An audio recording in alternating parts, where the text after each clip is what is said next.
Um, and I now have on the line Erica. Good morning. Good morning. How are you? I'm good. You?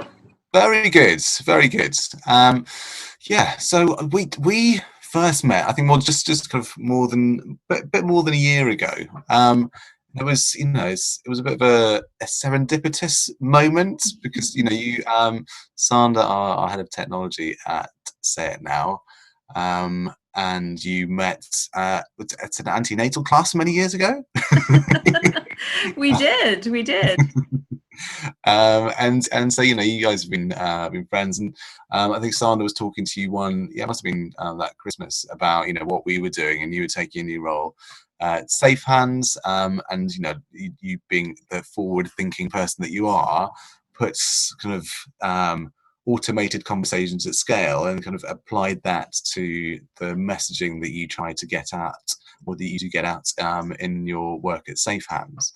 And we've been on a few journeys since then, and I'm really excited to give you the floor and to talk about what you do, and then what we've done together. So over to you, Erica. Great. Well, good morning, everyone from West London, and I'm delighted to be with you today. And I'm going to shift gears a little bit. And can you tell me if you can see my screen? Yeah, that's all coming through loud and clear. Right now. So allow me to just shift gears a bit and bring you over to the world of sexual health, and bring you to the wonderful country of Uganda in East Africa. And I'd like to introduce you to Uganda's best commodity. It's young people. And here are the portraits of some of the ever-inspiring youth volunteers that we work with in the southwestern part of the country, which I know some of them are on our webcast today. So young people in Uganda face certain difficulties when it comes to making choices over their own bodies and lives in a way that many of us on this call today will take for granted. And that's really choices over their own sexual health. And if we look at some of the demographic data, you'll see here that Uganda has a huge youth population, one of the largest youth populations in the world. And while they have this big youth population, they also have high rates of teen pregnancies, which is compounded with quite low contraceptive use.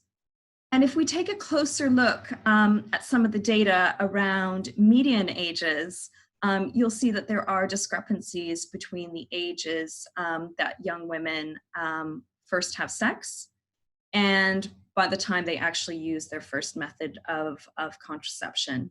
And you'll see that these inequities are further compounded with the separation between urban and rural women. So first having sex at the age of 16 in rural areas, but only using contraception for the first time when these women are about 23 years old. And that's about an average of 2 children before contraception is considered.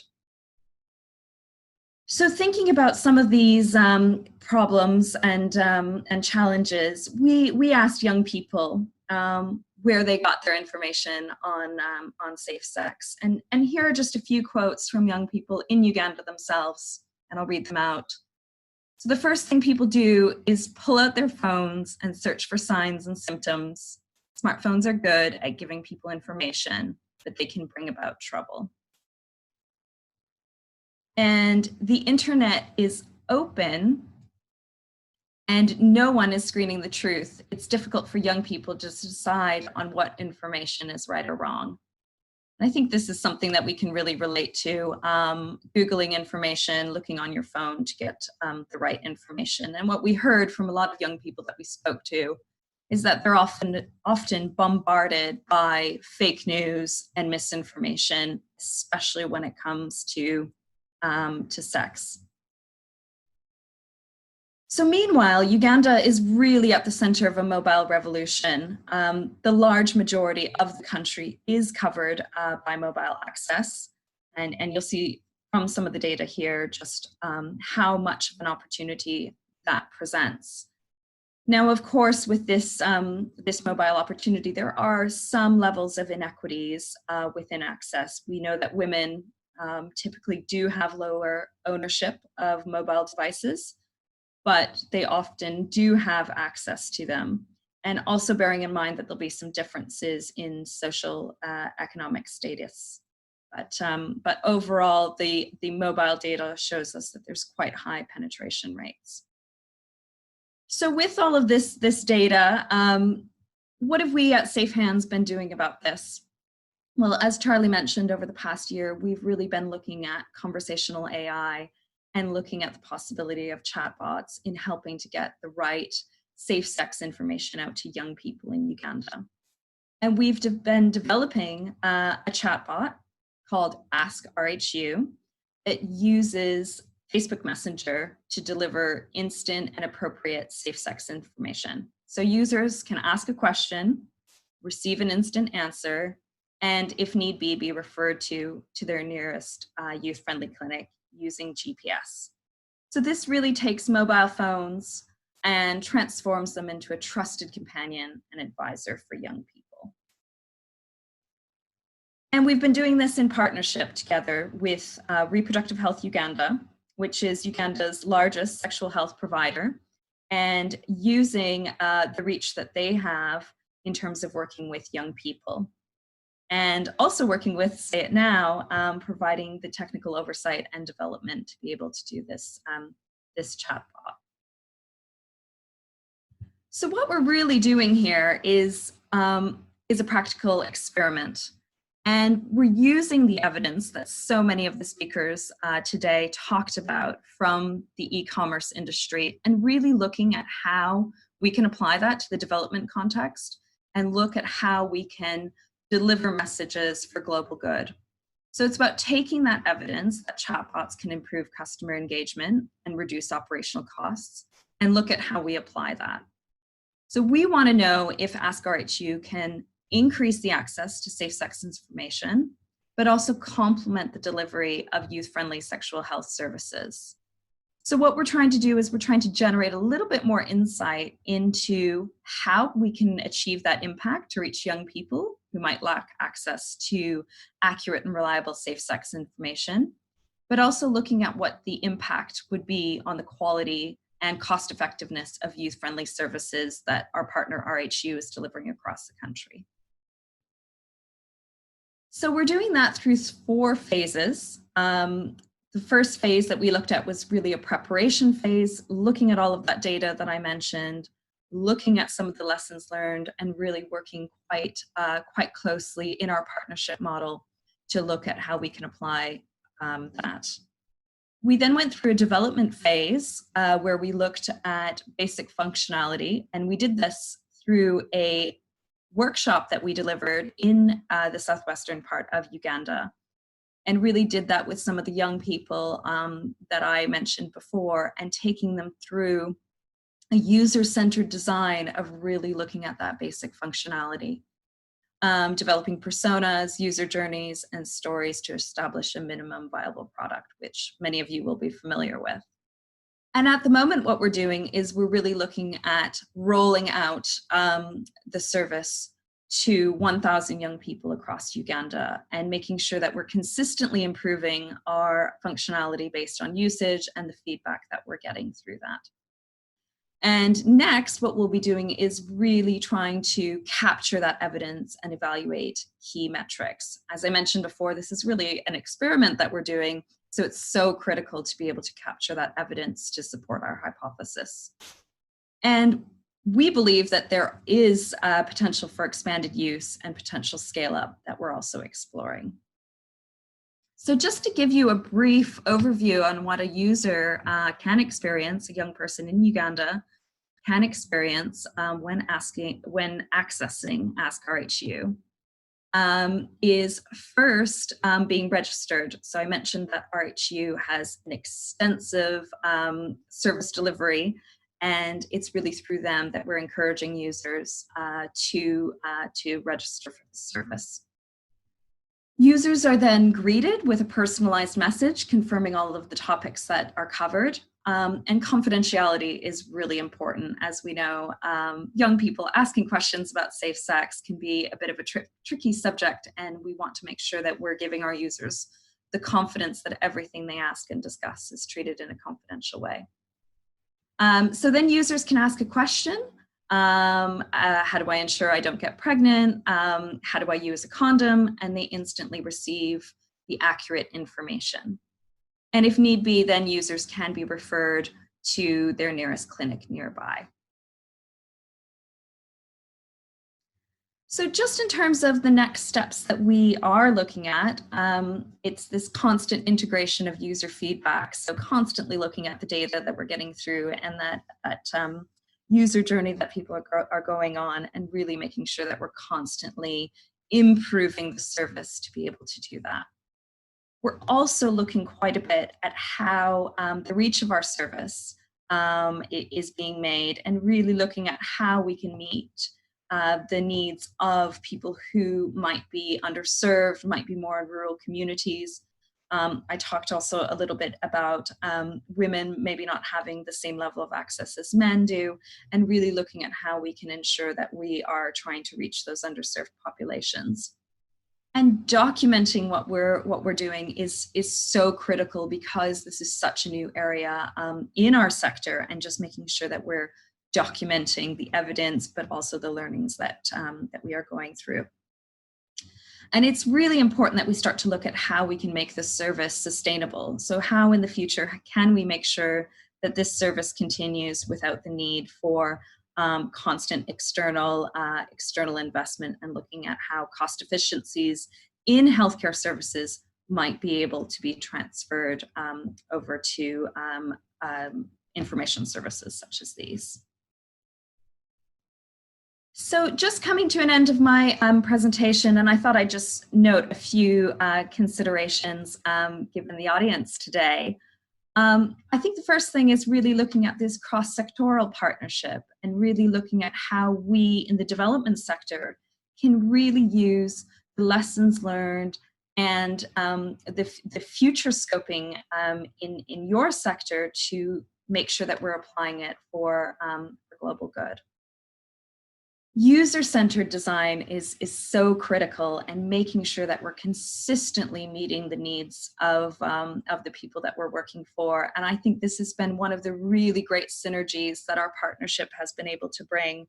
For those of us in the development sector, this is something that we constantly strive towards, trying to make sure that we're responding to the needs of the communities that we serve. And I've noticed that that's very much at the center of the work that many of you do in terms of making sure that you put your customers in the center. We're continuously learning. We're constantly learning on what questions young people are asking, what behaviors they're taking as a result of asking, and just making sure that we're integrating that in.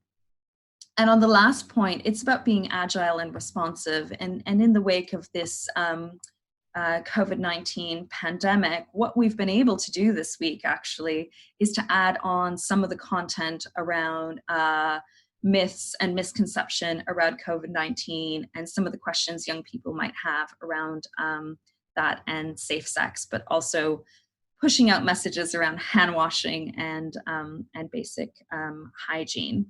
So just making sure that we're being agile, responsive to the ongoing crisis, but really impressed with how fast we can move on that. So that's everything from me for now. Thank you very much, and thank you for having me. Amazing. Erica, thank you so much. And that's that was quite a fun selfie, that one. So yeah, I think, you know, it's nice to note that we've been building this in conjunction with RHU, but a lot of the info that we've been using is from the IPPF, which is a International Planned Parenthood Federation, and that's with a view to being able to expand the reach of this beyond just Uganda and their signing off. I mean, what's your utopian view of projects like this? Where could they go? because just a bit of background is that you used to have a broader you've got a broad remit, and you come from IPPF. I think there's huge potential of pushing this out and pushing it out in various countries. We're experimenting with this in Uganda, which has been very positive. But I think it shows that a lot of the information that we're curating right now as part of Ask RHU is just standard sexual health information. It's standard messages that all young people, regardless of your location, should have access to. And it's about tweaking that for context and tweaking the language, for various slang and ways that people interpret information. But I think the potential there is that this can be rolled out in any country, really. It can also be rolled out for different information. It doesn't have to be sexual health information, but this could also be information even for farmers that could be rolled out. So there's a tremendous amount of potential. But I think that's why it's so critically important that we document and evidence our learning, because without that evidence, it's really quite difficult to make that leap.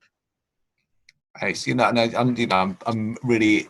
It was one of the best workshops that I think I've ever been party to. A couple of days in Fort Portal, because I think we had almost 20 people in the room, from the youth workers who really understood the youth with the audience, and right up to the kind of policy makers. So that was really, really good, and I'm really happy with the foundations that we've laid. So I'm very excited to see where this partnership goes. So thank you very much, Erica. Thank you. Magic. And so that brings our morning to a close. I just want to quickly kind of summarize, from our perspective, what I think we've brought together this morning. If we look back to what Al kind of kicked the morning off with, he's very clear that by 2030 we will be teaming with robots, and we'll be talking to our robot companions to get our daily life done. This is very much the direction of travel. Then Marissa coming through explaining that from the Alexa perspective, there are billions of interactions happening on a weekly basis. There'll be a ratio of 1 to 4 smart speakers to humans by 2022 on this planet. So really seeing this kind of digital transformation being led via voice.